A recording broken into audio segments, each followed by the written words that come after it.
Subscribe करते वक्त bell icon को जरूर प्रेस करें जिससे लेटेस्ट एजुकेशनल वीडियोस का नोटिफिकेशन आपको मिलता रहे। वीडियो में मैं आपको बताऊंगा कि क्राइसिस मैनेजमेंट प्लान क्या है, इसका बेसिक कॉन्सेप्ट एग्जांपल के साथ समझाऊंगा। वीडियो को एंड तक देखिएगा ताकि आपको कंप्लीट इन्फॉर्मेशन मिल सके। तो ये 3 वर्ड्स हैं, इनके मतलब को समझते हैं, आपको क्राइसिस मैनेजमेंट का कॉन्सेप्ट क्लियर हो जाएगा। देखिए क्राइसिस क्या होता है? कोई भी ख़तरा, कोई भी डेंजर, कोई भी ऐसी सिचुएशन आ जाए जिसमें आपको नुकसान हो सकता है और उस सिचुएशन में आपने कुछ अच्छी डिसीजंस करनी हो, उसको हम क्राइसिस बोलते हैं। लाइक जैसे एक कंट्री के ऊपर क्राइसिस आ जाता है, उसकी करेंसी डाउन हो जाती है, इन्फ्लेशन में चीज़ें महंगी हो जाती हैं, ठीक है, फाइनेंशियली उसके ऊपर लोन आ जाता है, तो ये क्या क्राइसिस है। इसी तरह किसी घर में जो है, घर के लोग जो हैं उनको खाना नहीं मिल रहा, ठीक है, भूखे हैं, उसके बाद उनके पास पैसे नहीं, तो ये भी एक क्राइसिस है। और मैनेजमेंट क्या होती है?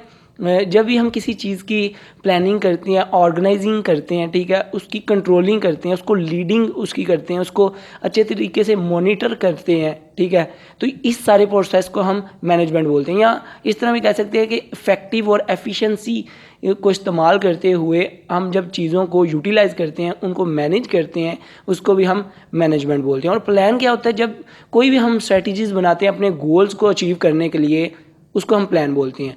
तो मतलब क्या निकल के आया कि ऐसी सिचुएशन, जिस सिचुएशन में कोई भी मसला आ जाता है किसी कंपनी के ऊपर, किसी कंट्री के ऊपर, वो मसला कैसे आया है, वो किसने लाया है, किस वजह से आया है, क्यों आया है और उसका सोल्यूशन क्या है, उसको हमने कैसे रिजॉल्व करना है, वो कितनी देर में सॉल्व हो जाएगा, ठीक है, उससे हमें कम से कम उस टाइम में अच्छी डिसीजन कैसे करनी है और कम से कम हमारा रिस्क कैसे हो, इन सारी चीज़ों को मैनेज करना, इसके बारे में स्ट्रेटजीज़ बनाना पहले से ही कि ये फ्यूचर में हो सकता है, इसको हम क्राइसिस मैनेजमेंट प्लान बोलते हैं।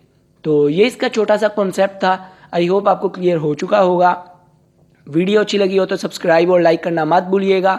अपना बहुत ख्याल रखिएगा, दुआओं में याद रखिएगा। Good bye.